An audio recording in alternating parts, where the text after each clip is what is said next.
What's up, y'all? This is Jason McKeer. We're back with another episode. Right now, I'm joined with the owner and operator of the Delta, Eldridge Williams. How you doing today, man? I'm well, thank you, and I appreciate you having me. Of course, For sure. appreciate you being in the space, man. Absolutely. So I want to kind of just get into like your journey of being an entrepreneur, man. So when you started off, as a child, did you ever have a dream of becoming an entrepreneur, or was it just kind of like came? I would say it kind of came. Okay. As a child, I was a very curious child. Mhm. I come from a big family. My immediate family, I was one of five. I have four sisters, and I'm the second oldest. So I've always kind of had this curiosity about life, and I Mhm. always knew that I was going to do something that was outside of the norm. Mhm. And when I say norm, like my norm, right? Like, Mhm.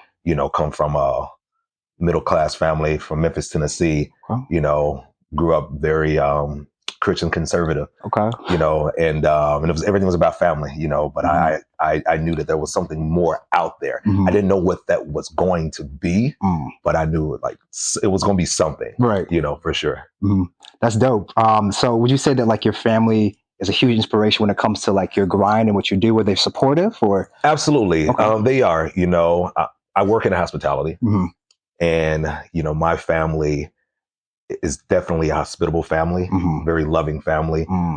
And that definitely like shaped and molded me and gave me the palette to be able to do what I do, because it's not easy, Man. working in hospitality. You Hmm. have to love it, and it's an art form to it, in my Hmm. opinion. Hmm. And my father, we were a single income family. My father worked, my mom was a homemaker. Hmm. So, my dad definitely always had a hustler mentality, Hmm. and he never pushed me to do really anything. I think this is one of those things I just picked up as a Hmm. kid and just watching how he moved, Hmm. and as a kid, you don't know like where money comes from. You just be Right. like, sure, it wasn't easy, Hmm. and I think I kind of get that grit from him for sure. No, that's dope. I definitely like, they say having a mentor, right, is like Hmm. so important for entrepreneurs. And it sounds Absolutely. like growing up, you were able to kind of just see your father hustle. And that was Yeah. kind of like your mentor in a sense. Yeah, no, for Yeah. sure. And as I developed and kind of had more direction about Mm. what I wanted to do, Hmm. I kind of started to be more purposeful, Hmm. and intentional with who I surround myself around. Mm. And I've been fortunate to have, whether they know it or not, like there are a lot of individuals out there who have been Mm. mentors to me. I love that. I love that. So let's talk a little bit about the Delta. Yes. So it's inspired by Mississippi, Yes. which is really dope. Um, how was your experience in like even just trying to bring the concept to fruition? Finding the resources, right? Yeah. We know, as entrepreneurs, is always find, especially historically for Mhm. Black entrepreneurs, Yeah. how difficult it is to be able to find that. Yeah. Well, I'd say at the very beginning, just from a conceptual Mm. space, I think that's where a lot of the joy and the feels come in at. Mm. No matter how big a business is or how big the final product is, everything starts with just an idea, right? Right. Ideas are free, and Sure. everything begins in a person's mind. And from there, you figure out how to turn it into something tangible that Mm. someone can experience, Hmm. So the journey for me was a very long journey. Mm. Um, and, I think resources come in so many different forms. You don't need very many resources to Mm. think of something, right? You Right. just, you know, if you got dope ideas and, Mm. and you believe in yourself, Hmm. there you go. Now when you start to transition those ideas into Mm. something that other people can experience is Hmm. when those resources do come into play, Mm. and like you said, operating in a space that tends to not be as easy for people of color. We do have to kind of think outside the box, Mm. and especially working in hospitality in this industry. I know when we opened in 2017, there wasn't a ton of Black operators that moved like we moved, that was doing what we were Mm. doing, and fast forward to now, you see a lot more, which I think is beautiful, Hmm. and what I hopefully, as this movement continues, like we become resources for each other, because no matter what you're doing, what type of entrepreneur, whatever business you're in, you cannot gain success without the help of others. And I think we all have a responsibility to be able to pass on the information. Like, don't keep it to yourself, man. Like, I wouldn't even be as far as I am right now without the help and knowledge of other people, no matter how big or small it is, and it's, my dad taught me a long time ago, it's like, don't be the smartest person in the room. And the only dumb question is one you never ask. And that's something I carry with myself, and I don't walk around pretending to know everything. I'm no different from anyone else. I just happen to take the risk, right? And just going through the motions, and if I'm able to be an inspiration to others and be a resource to others, then I feel like I've done what I was supposed to do.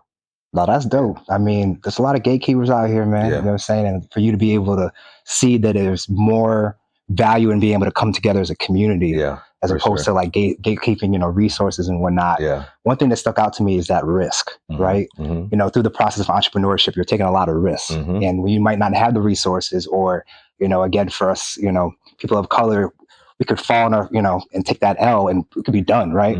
But for you, how important is it for you to like take those risks, right?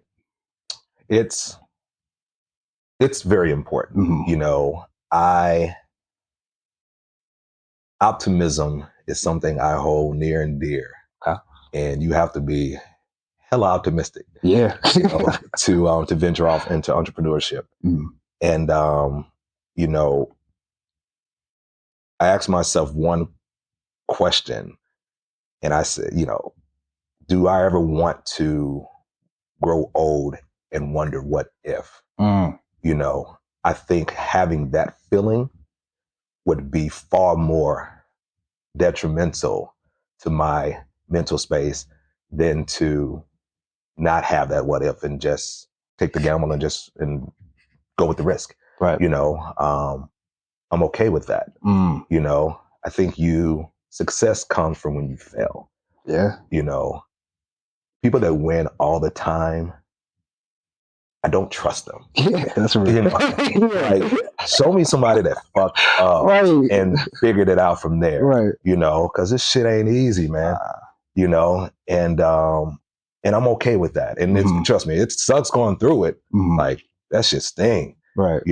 But it's just a part of the game, man. Like, show me somebody that built it from the ground up and then they didn't fumble the ball or had hard times, you know what I mean? Like, that's just a part of the game. You got to be willing to take that risk for that great reward. That's real. Yeah. Do you feel like, with social media being so prevalent that people are always able to see like the highlight reel? Do you feel like that kind of like skews people's view of the process? It does, but also in a sense, I feel like social media, the idea of social media is parallel to like what hospitality is, because it's a snapshot of a moment, right? And in my mind, when people come into the Delta, or any restaurant for that matter, but like just the Delta, right? We have a very small window to get it right, and it's literally just a continuous river of content, right? People come there, they come to remember, to forget, to celebrate something great that's happening, or to get their mind off of something that's bad that's happening. And a lot of times, people use social media as that. It's like the past time, right? Or to get a certain amount of information or something, quickly, right? And that's what like hospitality is. Like, you come in there, I have you for maybe an hour and a half to impress you, right? To make sure, you know what I mean? Yeah. Like, it's not like you order something offline and then you wait 2 weeks for it, and then you got somebody in a warehouse or whatever making sure it's perfect for you. Like, nah, we gotta get that shit right, like right now. And it's quick, right? It's a quick transaction, which also creates such a variable, so I think there's parallel with how the hospitality works in social media, and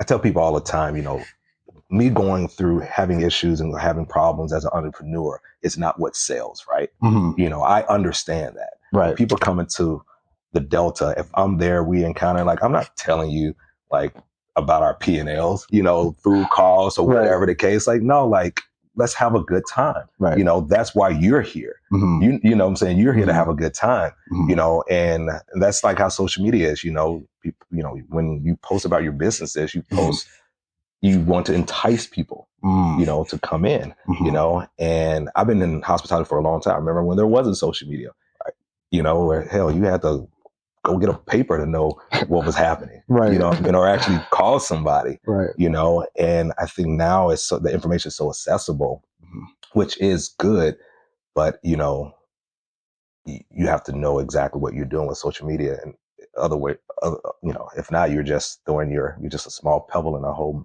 mountain of rocks, you know. That's true. That's true. It seems like, you know, as entrepreneurs, you have to kind of have a little bit of knowledge of everything, right? Would you say that, like, you know, your experience working like in hospitality and then like knowing a little bit about social media has really kind of helped you differentiate yourself amongst other entrepreneurs and other businesses? Yes, it has, you know, it's, and I'm no social media expert by any means, you know, and to be honest with you, I would be fine without it, you know, and, you know, which is probably baffling for a lot of people to hear, giving, you know, I seem to be a very aesthetically conscious person. I see you on Instagram, you know, like, you keep it fresh, you know, but like, you know, I was always like that, you know what I mean? It just so happened now it's like you kind of are forced to like show people, you know what I mean? Or have people like, you know, invite people into your space, you know, and it's necessary. And I do think that having some basic knowledge and understanding of the power of social media will give you an edge. But more importantly, understanding and knowing how to manage the expectations of people, you know, I think gives you far more power, you know, and that's something that you really can't get from social media. And when I say the expectations of individuals, like these are like real tangible connections, you know what I mean? That I find to bring more success. You know, most of the people, if not everyone that I feel as if has contributed to my growth as a entrepreneur, as well as the growth as a Delta, have been those real time interactions. You know what I'm saying? And if anything, we'll just use social media to document that shit. You know, like, well, I don't, you know what I'm saying? Like, I see this. Like, you know, so. Talking about like differentiating yourself and like having that edge, Chicago is one of the most robust cities for food, right? How do you position yourself in a way that you're able to stand out with in a city where there's literally a restaurant opening up every week, it feels like? How you just asked that question is almost exactly how I spoke on that subject so many times to other individuals. And you're right. Restaurants and bars open and close every day. They're a dime a dozen. You know, why? What makes us special? You know, and I firmly believe there's two parts of this, right? You know, as a creator or entrepreneur, as one of the individuals who helps steer and create the idea, right? You know, people can smell bullshit and know when something is not authentic, you know, and at the beginning, I'm like, if we're going to do it, let's do something that's real and authentic, that has texture to it, right? That has a story. You know, it's hard for me to get behind something and get excited about something if it doesn't have a story or depth or substance, right? You know, and once you have that and whomever's a part of that, they believe in that, then naturally it's easy for them to sell it. They're not even selling it. They're just speaking on it. And it's like a testimony, right? You know, like when someone is talking, you know, about something that they're passionate about, they're not really selling it. Like, that's just real. You can feel that. Like, it doesn't sound like a pitch. It's no elevator pitch here. You know what I mean? It's just, you know, this is an idea we believed in. You know, we saw a culture that we wanted to represent in a true form.